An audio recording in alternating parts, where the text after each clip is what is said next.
इसकी भी संभावना है। इस पावन अवसर पर हमारे अति विशिष्ट अतिथि की उपस्थिति से ये भाव विश्व में और तीव्र और प्रभावी ढंग से प्रभावित होगा। ये सब सद्भाव और उनकी उपस्थिति यहाँ, उनकी उपस्थिति के लिए उनकी कृतज्ञता ज्ञापन करते हुए इस कार्यक्रम में वेनरेबल मित्ते शाक्य पुत्र वहाँ अपना स्पीच करेंगे। उसके लिए मैं उनका अनुरोध करती हूँ।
The honorable ministers from various ministry, honorable members of parliament, and our distinguished guests, His Excellency Ajit Dovalju, the National Security Advisor of India, His Excellency Binay Mohan Quatraju, Foreign Secretary, Government of India, His Excellency Ambassadors, heads of the diplomatic missions, and all the distinguished participants.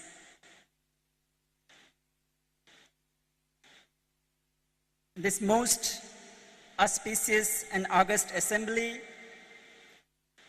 on this auspicious occasion of Vaishak Purnima, marking the birth, awakening, and passing into Parinibbana of Gautama the Buddha, I offer my heartfelt, humble greetings to the sentient beings everywhere, from the sacred garden of Lumbini, where the Buddha was born. 2600 years ago, Bhagwan Buddha walked these lands, from the Himalayas to the seas, tirelessly teaching with utmost love, compassion, the path of Nibbana for 45 years. His noble teachings transcended all boundaries of nations, castes, races, etc., and united everyone for the common pursuit of peace and harmony. The essence of the Blessed One's noble teachings of training our mind, doing no harm, and cultivating a compassionate heart is a message we need now more than ever. Later, through the devotion of Emperor Ashoka, the Buddha's teachings were spread throughout Asia like the mighty Mother Ganga. This Amrit Dhara of Dharma forged its own pathways into the minds and the hearts of all over the vast continent of Asia. Buddha Dharma created a common bridge and ushered into Asia a new golden era of education, the exchange of art, and pursuit of wisdom, deeply connecting all of Asia. It is through the power of Maitri, Karuna, Mudita that a young bhikkhu from Henan can travel all the way to Nalanda and acquire deep learning without a single penny and be cared and fully supported by the villagers everywhere. Where a young Buddhist Princess Sri Ratna from Ayodhya can travel all the way to Korea and start a new Buddhist dynasty. And a young monk, Buddhabhadra, from a humble village in Kapilavastu can travel and start teaching Dharma in China. It is undeniable that Buddhist culture and tradition has substantially enriched all of Asia through the gift of writing, arts, architecture, and has harmoniously influenced our common values.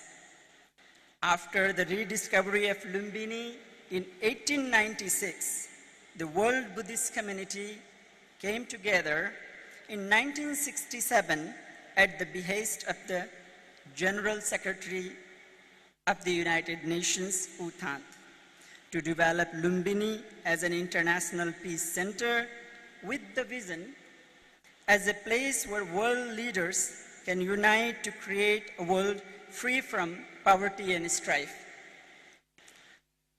It gives me the greatest pleasure that today, after almost 5 decades, we have reached this important milestone. It is our utmost pleasure to have the august presence of His Excellency, the Prime Minister of India, Shri Narendra Damodar Das Modi ji. We are so very grateful for your role in revitalizing and promoting Buddhist heritage and values. Millions of peace-loving people over the world once again look up to these important pilgrimage sites common to our two nations, Lumbini, Bodh Gaya, Sarnath, and Kushinagar. Integration of this India-Nepal Buddhist circuit for pilgrims not only contributes to their development, but to the nourishing of their relationship between our countries. I have sincere faith that this visit by the Right Honorable Prime Minister will go far to nurture the deep historical bonds between the two nations. Once again, on behalf of Lumbini Development Trust, I would like to welcome His Excellency, Prime Minister of India, Shri Narendra Das Modi ji. Modi ji, tamaru khub khub swagat chhe, bhavatu sabba mangalam.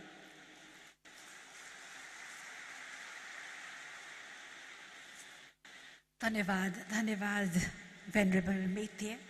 It certainly is a milestone in the very close multi-dimensional relations between Nepal and India, a great day to celebrate solidarity and mutual culture. Buddha अर्थात् बोधि प्राप्त वा अन्तिम सत्यको साक्षात्कार गरेका महामानव उहाँप्रति भक्ति भाव र श्रद्धा अभिव्यक्त गर्न आज हामी भेला भएका छौं र आज हाम्रा अति विशिष्ट पाहुनाको उपस्थितिलाई हामीले अत्यन्तै महत्त्वका साथ हेरेका छौं र अब हाम्रा विशिष्ट अतिथिज्यूहरूबाट 2566औं बुद्ध जयन्ती मूल समारोहलाई सम्बोधनको कार्यक्रम रहेको छ। सर्वप्रथम सम्माननीय प्रधानमन्त्री श्री शेरबहादुर देउबाज्यूलाई यस सभालाई सम्बोधन गरिदिनु हुनुको लागि विनम्र अनुरोध गर्दछु। Ladies and gentlemen, the Right Honorable Prime Minister, Mr. Sherbahadur Deuba, will be making his address to this convergence now.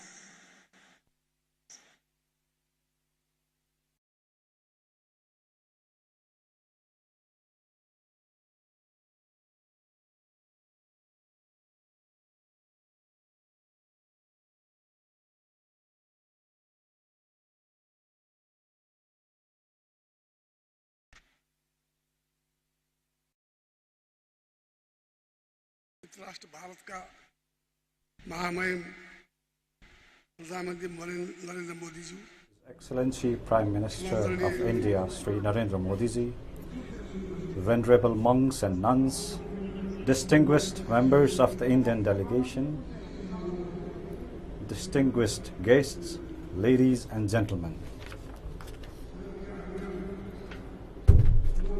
We feel extremely happy today to welcome Prime Minister of India, Sri Narendra Modi ji, in this sacred land of Lumbini, the birthplace of the Lord Buddha, the Apostle of Peace.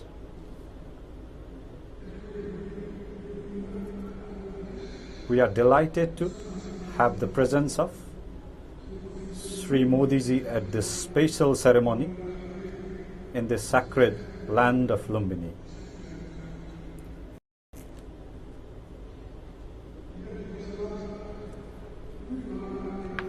During the last 2 years, the COVID-19 pandemic had confined us to celebrate Buddha Jayanti in a limited setting.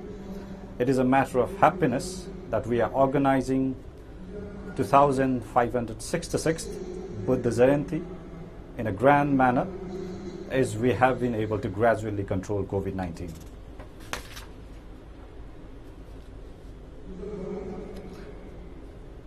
As we all know, Buddhism is a source of love, compassion, non-violence, and world peace.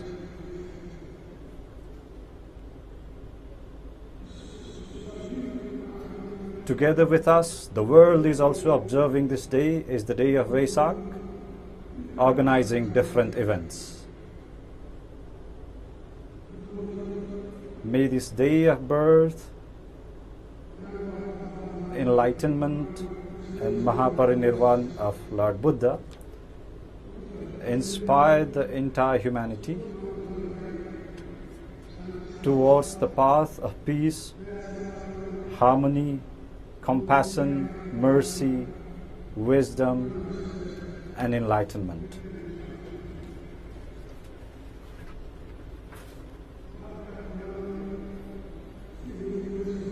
I believe that Sri Modi ji's visit will contribute for giving worldwide visibility to Lumbini, the birthplace of the Lord Buddha.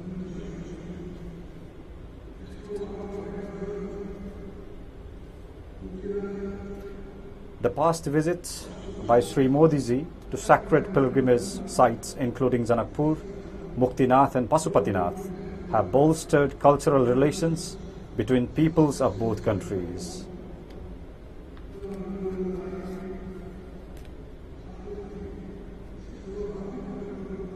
It has also helped in an increased flow of Indian tourists in those areas.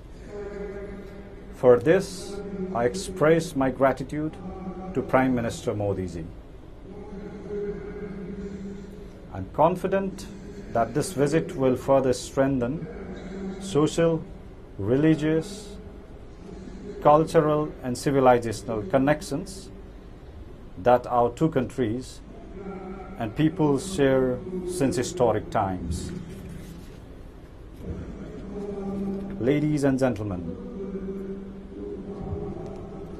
Gautam Buddha has closely connected the bonds between Nepal and India through his profound thoughts and illuminating works. He is equally respected and venerable figure for both countries. His invaluable teachings and messages have impacted the lives as well as philosophies of people of the both countries.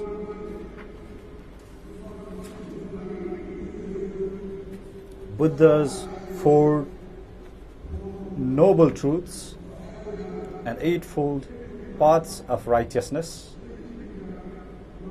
are meant to free humans from sufferings, and they stand as timeless inspiration for humanity across the generations. The teachings of Sakyamuni Buddha were meant to free humans from the miseries and sufferings through compassion and awakening. Buddha's teaching of peace and compassion to lift lives above disease, sorrow, misery, and sufferings are equally relevant today as they were before. Therefore, Buddha's teachings have eternal resonance. Humanity in different parts of the world is confronted with violence, animosity, and wars. Terrorism, arms, race, and conflicts have made the quest for universal peace more difficult and challenging. In such a context, Lord Buddha's teachings are more relevant than ever.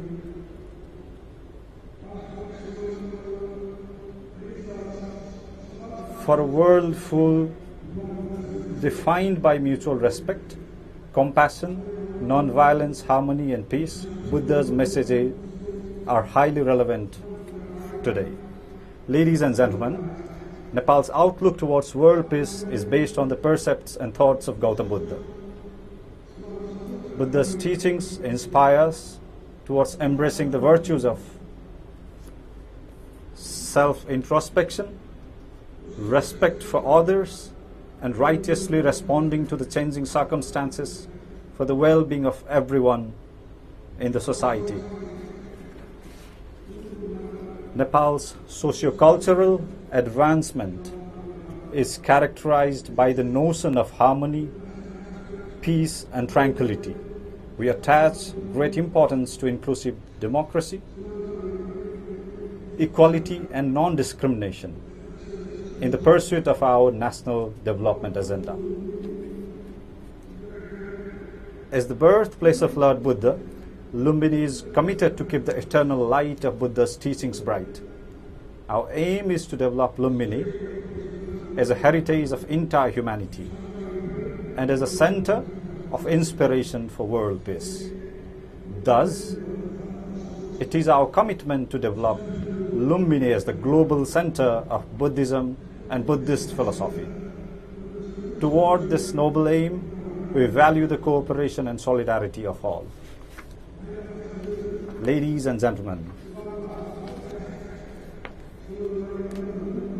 Modi ji and I had fruitful discussions today on the ways and means to further advancing historical relations between Nepal and India.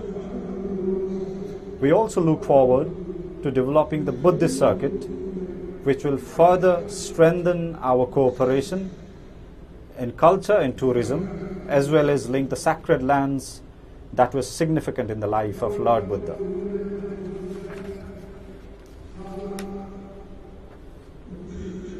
Such circuit linking Lumbini in Nepal with Bodh Gaya, Sarnath, and Kushinagar in India has immense potentials for promoting cultural tourism between the two countries. This will inspire the Buddhists of the entire world to visit the important places in Nepal and India which are connected with the life of Lord Buddha.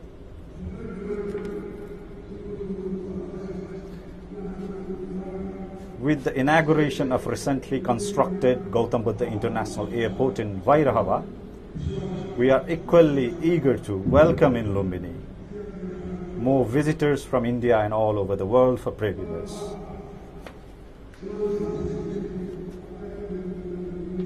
Nepal and India are closely linked by cultural and spiritual values. I cherish fond memories of my recent visit to Varanasi, during which I had the opportunity of performing puja in Kashi Vishwanath Temple. I express my gratitude to Prime Minister Modi ji and the Chief Minister of Uttar Pradesh, Yogi Adityanath ji, for the opportunity. India is our close neighbor and trusted friend with multidimensional relations.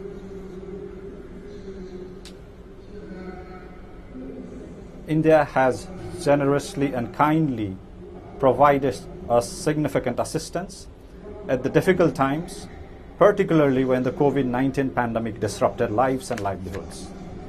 The government of Nepal is grateful to the government of India for its continued cooperation in the economic development of Nepal. We greatly value India's cooperation in the development of infrastructures, connectivity, hydroelectricity, agriculture, and human resources, as well as in the post-earthquake reconstruction and restoration of cultural heritage sites. As this year marks the 75th year of the formalization of diplomatic relations between Nepal and India, we look forward to further strengthening of our relations based on mutual understanding and respect. Venerable monks, nuns, and distinguished guests, I would like to underscore that divine footprints of Lord Buddha will continue to guide our pursuit for peace and harmony, compassion and enlightenment in our countries, in our region,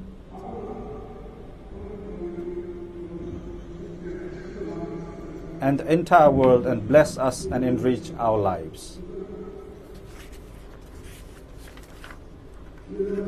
To conclude, I once again extend my best wishes on the occasion of 2566th Buddha Jayanti to all Buddhists in Nepal, India, and world. May all be blessed. Thank you. Jai Nepal.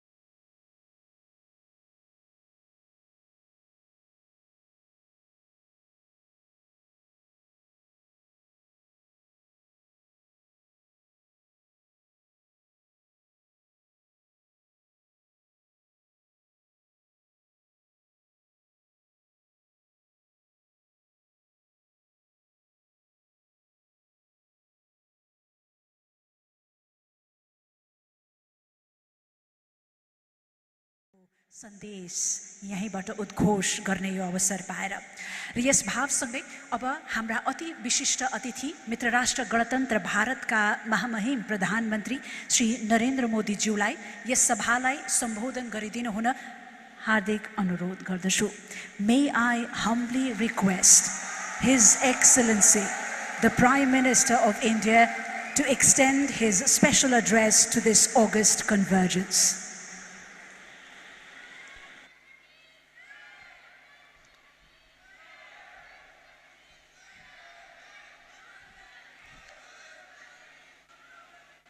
नमो बुद्धाय.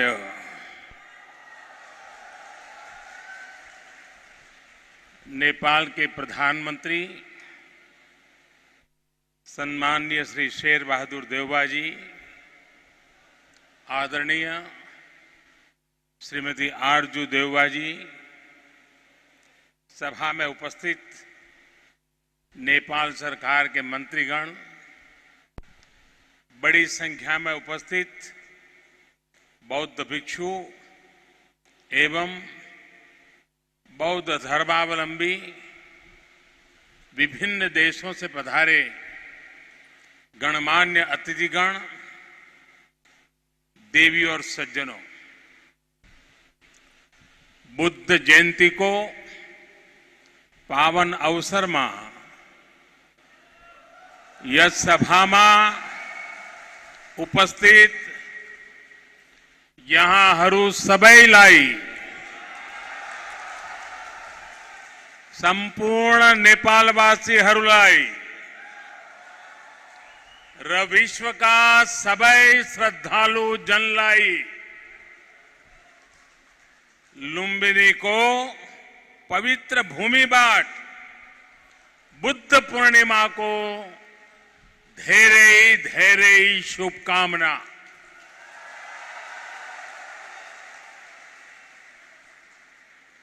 मुझे पहले भी वैशाख पूर्णिमा के दिन भगवान बुद्ध से जुड़े दिव्य स्थलों पर उनसे जुड़े आयोजनों में जाने का अवसर मिलता रहा है और आज भारत के मित्र नेपाल में भगवान बुद्ध की पवित्र जन्मस्थली लुम्बिनी आने का ये सौभाग्य मिला है. कुछ देर पहले माया देवी मंदिर में दर्शन का जो अवसर मुझे मिला वो भी मेरे लिए अविस्मरणीय है. वो जगह जहां स्वयं भगवान बुद्ध ने जन्म लिया हो, वहां की ऊर्जा, वहां की चेतना, ये अलग ही एहसास है। मुझे देखकर भी खुशी हुई कि इस स्थान के लिए 2014 में मैंने महाबोधि वृक्ष की जो सैपलिंग भेंट की थी, वो अब विकसित होकर एक वृक्ष बन रहा है। साथियों, चाहे पशुपतिनाथ जी हो, मुक्तिनाथ जी हो, चाहे जनकपुर धाम हो, या फिर लुम्बिनी में जब जब नेपाल आता है, नेपाल अपने आध्यात्मिक आशीर्वाद से मुझे कृतार्थ करता है। साथियों, जनकपुर में मैंने कहा था कि नेपाल के बिना हमारे राम भी अधूरे हैं।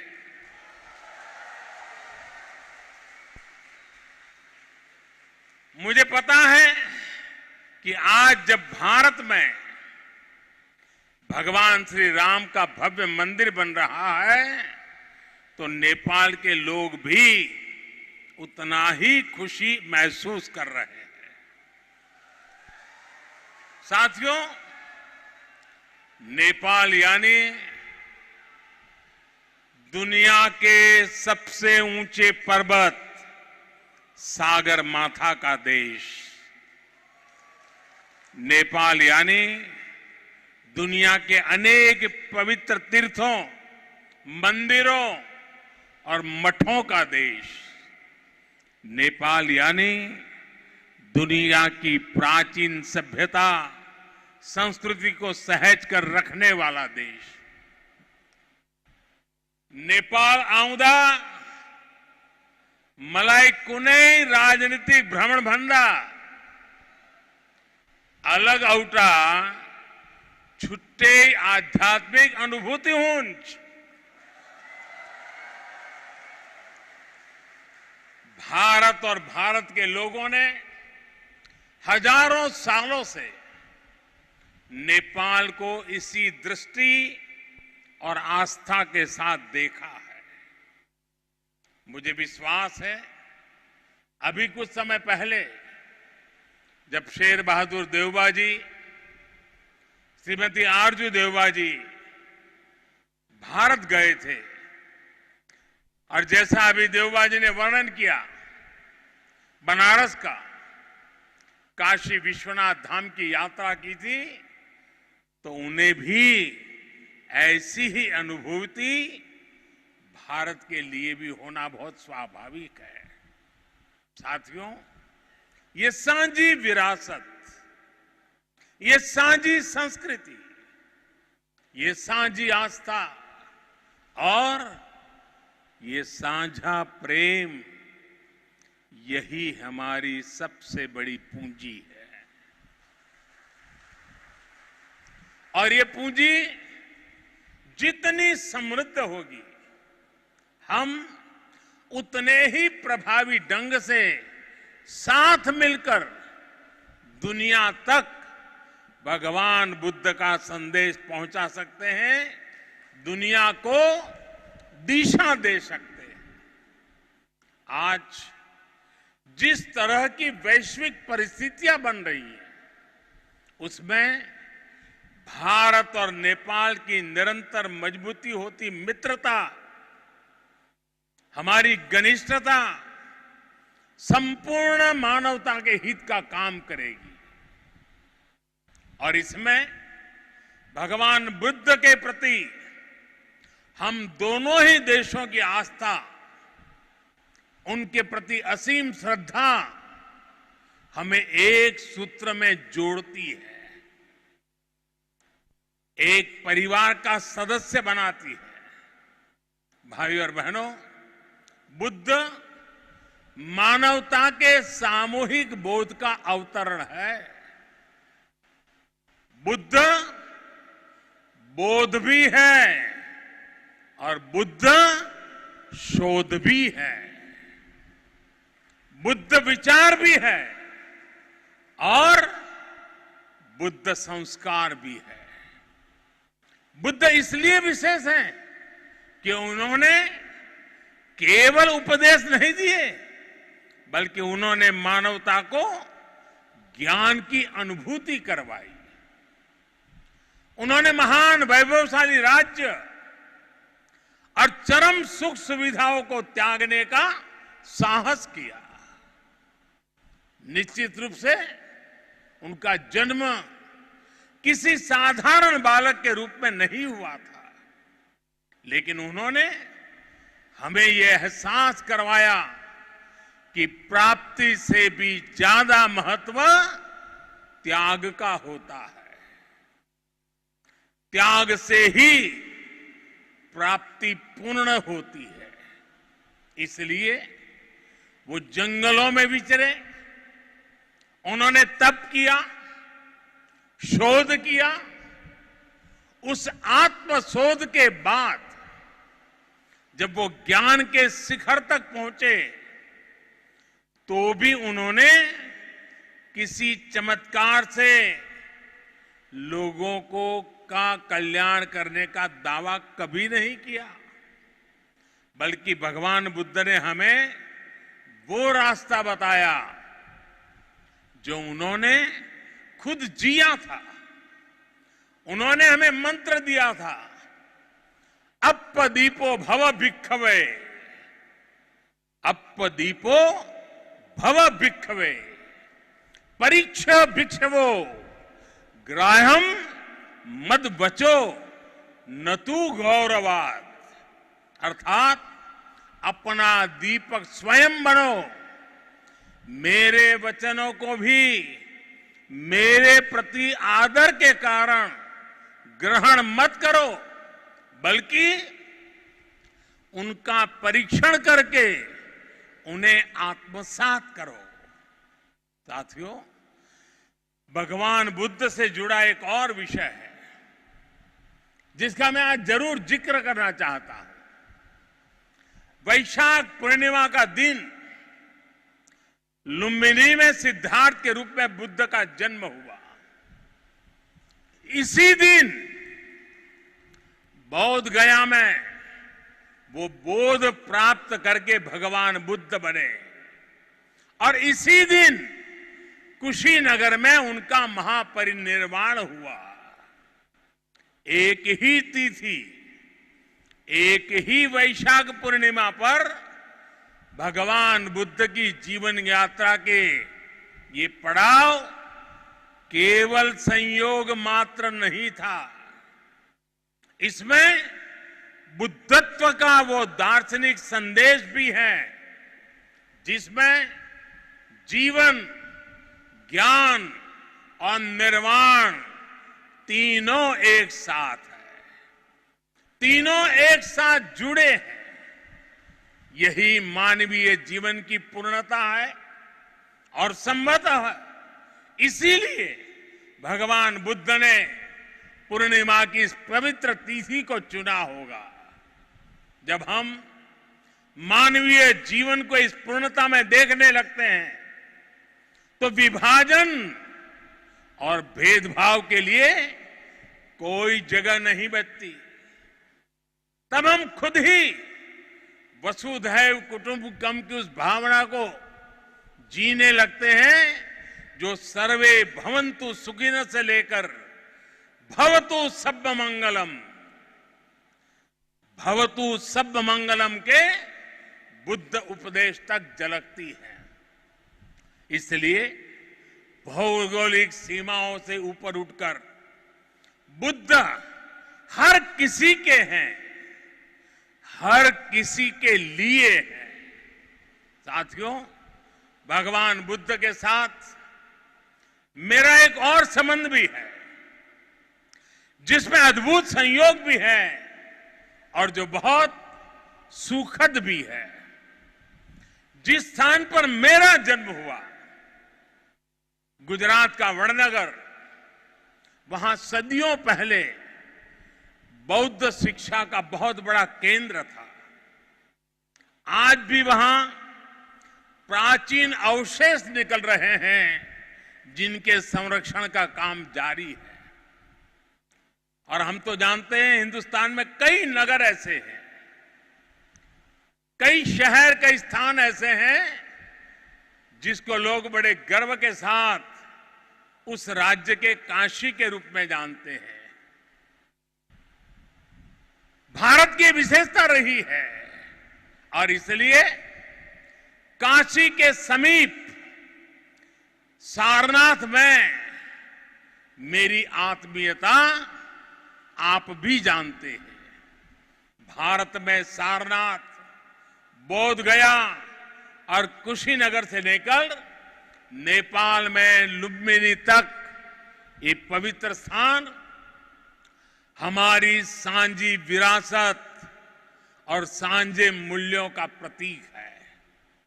हमें इस विरासत को साथ मिलकर विकसित करना है और आगे समृद्ध भी करना है। अभी हम दोनों देशों के प्रधानमंत्रियों ने यहां India international centre for Buddhist culture and heritage का शिलान्यास भी किया है। इसका निर्माण international Buddhist confederation of India द्वारा किया जाएगा। हमारे सहयोग के इस दशकों पुराने सपने को साकार करने में प्रधानमंत्री देवबा जी ने उनका अहम योगदान है। लुम्बिनी डेवलपमेंट ट्रस्ट के अध्यक्ष के रूप में उन्होंने इंटरनेशनल बुद्धिस्ट कॉन्फेडरेशन को इसके लिए जमीन देने का निर्णय लिया था और अब इस प्रोजेक्ट को पूरा करने में भी उनकी ओर से पूरा सहयोग किया जा रहा है। इसके लिए हम सभी हृदय से उनके आभारी हैं।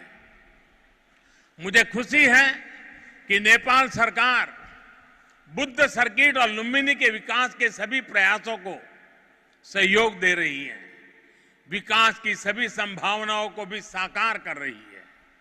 नेपाल में लुम्बिनी म्यूजियम का निर्माण भी दोनों देशों के साझा सहयोग का उदाहरण है।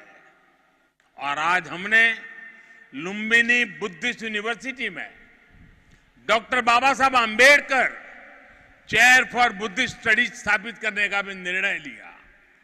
साथियों, भारत और नेपाल के अनेक तीर्थों ने सदियों से सभ्यता, संस्कृति और ज्ञान की विशाल परंपरा को गति दी है।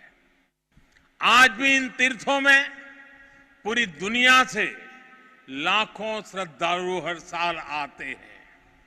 हमें भविष्य में अपने इन प्रयासों को और गति देनी होगी। हमारी सरकारों ने भैरवा और सोनौली में इंटीग्रेटेड चेकपोस्ट बनाने जैसे फैसले भी लिए हैं। इसका काम भी शुरू हो गया है। ये पोस्ट बनने के बाद बॉर्डर पर लोगों के आवागमन के लिए सुविधा बढ़ेगी। भारत आने वाले इंटरनेशनल टूरिस्ट ज्यादा आसानी से नेपाल आ सकेंगे। साथ ही इससे व्यापार और जरूरी चीजों के ट्रांसपोर्टेशन को भी गति मिलेगी। भारत और नेपाल दोनों ही देशों के बीच मिलकर के काम करने के लिए ऐसी अपार संभावनाएं हैं। हमारे इन प्रयासों का लाभ दोनों देशों के नागरिकों को मिलेगा। साथियों, भारत और नेपाल बीच को संबंध हिमालय जस्ते अटल छे। हिमालय जति के पुरानो छे। हमें अपने इन स्वाभाविक और नैसर्गिक रिश्तों को हिमालय जितनी ही नई ऊंचाई भी देनी है। खान पान, गीत संगीत, पर्व त्योहार और रीति रिवाजों से लेकर पारिवारिक संबंधों तक जिन रिश्तों को हमने हजारों सालों तक जिया है, हम उन्हें साइंस, टेक्नोलॉजी और इंफ्रास्ट्रक्चर जैसे नए क्षेत्रों से भी जोड़ना है। मुझे संतोष है कि इस दिशा में भारत नेपाल के साथ कंधे से कंधा मिलाकर काम कर रहा है। Lumbini Buddhist university, Kathmandu university और त्रिभुवन यूनिवर्सिटी में भारत का सहयोग और प्रयास इसके बड़े उदाहरण हैं। मैं इस क्षेत्र में अपने आपसी सहयोग के विस्तार के लिए और भी कई बड़ी संभावनाएं देखता हूं।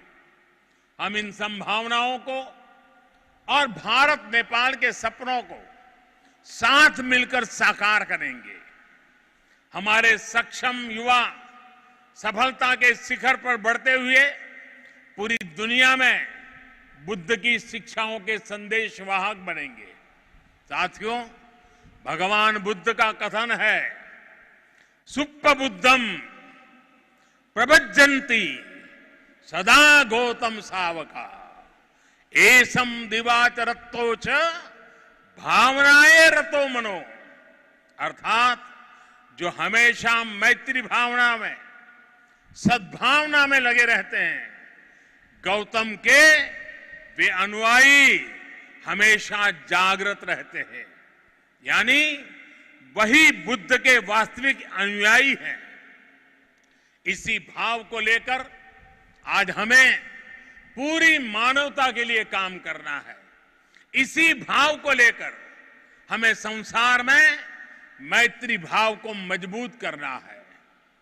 भारत र नेपाल बीचको मित्रताले यस मानवीय संकल्पलाई पूरा गर्न यसै गरी मिलेर काम गरिहने कुरामा मलाई पूर्ण विश्वास है। इसी भावना के साथ आप सभी को एक बार फिर से वैशाख पूर्णिमा की अनेक अनेक शुभकामनाएं। नमो बुद्धाय, नमो बुद्धाय, नमो बुद्धाय। धेरै धेरै धन्यवाद ज्ञापन गर्न चाहन्छु महामहिम श्री नरेन्द्र मोदीज्यूमा। उहाँको यो ऐतिहासिक र गरिमामय उपस्थिति अनि उहाँका अमूल्य र सद्भावपूर्ण भावहरूको लागि। आदरणीय महानुभावहरू, बदलिँदो विश्वको यो वर्तमान वस्तुस्थितिमा बुद्ध भूमि लुम्बिनीबाट नेपाल भारतको यो मित्रता, एकबद्धता, विश्व शान्तिको सन्देश, बुद्ध सोच, बुद्ध आचरणको उद्घोषले मानव कल्याणका सन्देश, विश्व शान्तिको सन्देश प्रभावकारी रूपमा फैलाउने छ भन्ने हामीले विश्वास लिएका छौँ। र yes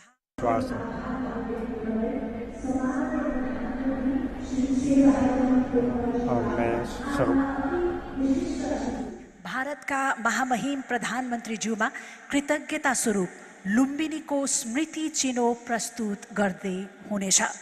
Ladies and gentlemen, the Right Honorable Prime Minister, Mr. Sher Bahadur Deuba, will be making a presentation, a gesture of gratitude and appreciation to the distinguished dignitary, His Excellency the Prime Minister of India, Shri Narendra Modi. The presentation is a replica of Siddhartha with Yasodhara just before renunciation during the 4th to 6th century AD. It's an image which was excavated from the Maya Devi temple of Lumbini.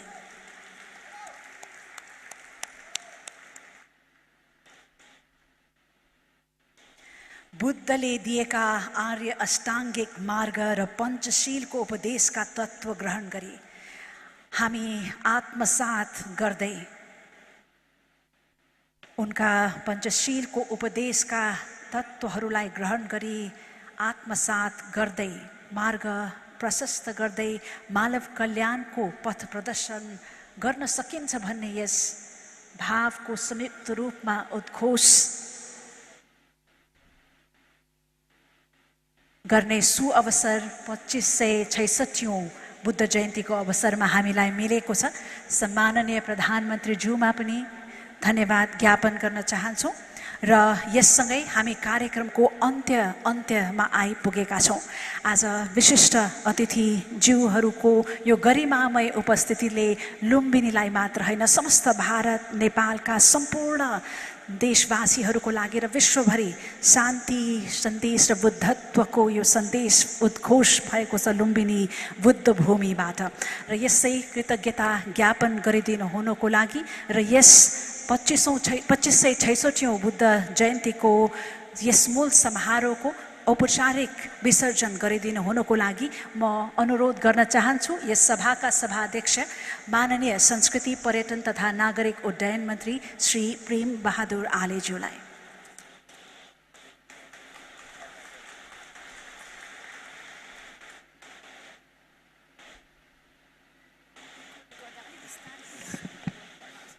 धन्यवाद। Right honourable prime minister of Nepal Mr. Sherbahadur Deuba, Right Honorable Prime Minister of India, Shri Narendra Damodar Das Modi ji,